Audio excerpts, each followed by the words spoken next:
अटल बिहारी वाजपेयी ने जब यह राज्य दिया, 3 राज्य बनाए, परंतु उत्तराखंड को उन्होंने विशेष राज्य का दर्जा दिया, जैसे सभी हिमालयी राज्यों को है।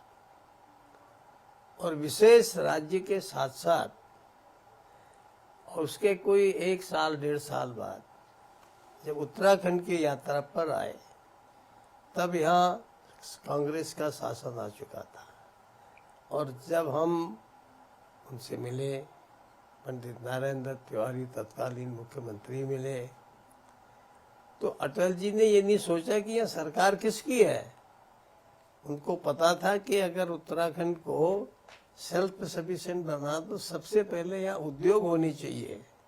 तो उन्होंने यहाँ स्पेशल औद्योगिक पैकेज दिया और उस सबके कारण तथा अन्य अनेक सरकारी जो अनुदान हम लोगों को मिलने हैं, प्रोत्साहन भी राशि मिल रही है, उसके कारण से जहाँ 2000 में प्रत्येक व्यक्ति आय लगभग 15,000 रुपया थी प्रति व्यक्ति, वो अब आंकड़े ये कहते हैं कि 2.5 लाख ही नहीं 2,75,000 रुपया पार कर गया है। तो इसका सीधा अर्थ है कि आंकड़े यदि बताते हैं और धरती पर भी दिखाई देता है, तो पहली बात तो यह है कि जीवन स्तर में अंतर आ गया है। और दूसरी बात, किसी भी राज्य के लिए हम लोग बार बार हिमाचल का नाम लेते थे कि हिमाचल ये है, हिमाचल, तुलना हिमाचल से करते थे, इसीलिए उत्तराखंड के लिए राज्य मांगते थे। वरना उत्तर प्रदेश से हमारा कोई बैर नहीं था, बहुत अच्छा था, आज भी बहुत अच्छा है, सब एक जैसे हम लोग हैं।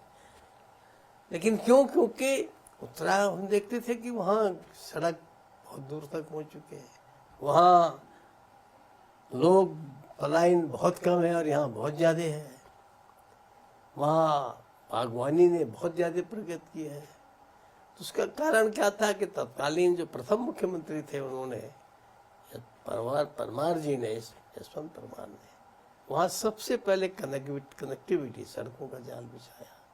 जितना उसमें कर सकते थे उसके हिसाब से फिर उन्होंने बागवानी को प्राथमिकता दी, तो वहाँ पलायन कम हुआ। और यहाँ दुर्भाग्य से प्रदेश में भले ही मुख्यमंत्री उत्तर प्रदेश को उत्तराखंड ने 4-4, 5-5 दिए, लेकिन चूंकि दिए तले थोड़ा अंधेरा होता सा रहता है कि कुछ ज्यादा करते तो करते पक्षपात हो रहा है, तो वो काम नहीं हो पाया जो होना चाहिए था। और उत्तराखंड बनने के बाद यहाँ पर हर क्षेत्र में इतनी प्रगति हुई है, जो मैंने अभी आपको पर कैपिटा इनकम बताई है, उद्योग का बताया। आप कल्पना करें कि यहाँ अभी मैं एक आंकड़े देख रहा था सरकारी, कि राज्य बनते समय डॉक्टर केवल 550 के आसपास थे, और आज यहाँ अस्पतालों में, सरकारी बता रहा हूँ, ये 2,500 के ऊपर सरकारी अस्पतालों में डॉक्टर हैं। और तब शायद इन्हें गिने प्राइवेट हॉस्पिटल्स होते थे। आज यहाँ जहाँ देखो छोटी छोटी जगह पर भी, डिस्ट्रिक्ट हेडक्वार्टर्स पर भी इतने प्राइवेट हॉस्पिटल हो गए हैं, प्राइवेट मेडिकल कॉलेज खुल गए हैं। सरकारी मेडिकल कॉलेज जहाँ केवल एकमात्र हमारा हल्द्वानी में था, आज यहाँ 5-5 चल रहे हैं, 2 अगले साल से चलने वाले हैं। तो एक प्रकार से ये प्रदेश हर फील्ड में, मुश्किल से उस समय 3 या 4 हमारे विश्वविद्यालय थे, आज तो प्राइवेट लगा करके कोई 26, 27, 28 इतने विश्वविद्यालय हो गए हैं।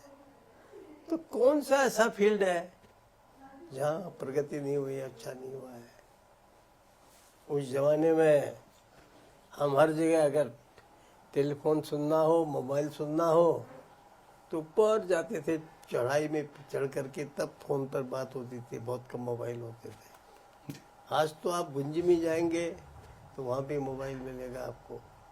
ठीक है, पहाड़ों में इस प्रकार के कुछ पहाड़ियाँ होती हैं जहाँ कहीं कहीं घाटी पर कम सुनाई देता है, पर ये व्यवस्था, संचार इतनी अधिक हो चुकी है।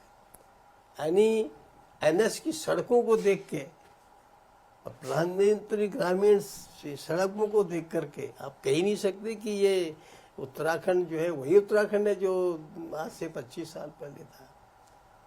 मैंने पिछले एक इंटरव्यू में कहा था कि जब मैं एमएलए बन के 2002 में अपने क्षेत्र में जाता था तो गढ़वाल से होते हुए जाना पड़ता था। गढ़वाल से 1.5 दिन पैदल चल के तब मैं अपने क्षेत्र में पहुंचता था और वहां से गांवों को घूमते हुए 6 दिन बाद मैं 7 दिन बाद सड़क पे पहुंचता था। आज आप जहाँ देखेंगे वहाँ सड़कें हैं। ये तो अटल बिहारी वाजपेयी जी की देन है। मनमोहन जी ने कृपा करके जारी रखी और अब आज की डेट पर भी हमारे प्रधानमंत्री मोदी जी कहाँ पहले 1000 था, 500 था, 250 था और कोशिश ये है कि 100 भी जहाँ है तो वहाँ भी पहुँचे। तो मुझे लगता है कि एक प्रकार की चमत्कारिक उन्नति देश के अंदर हो रही है।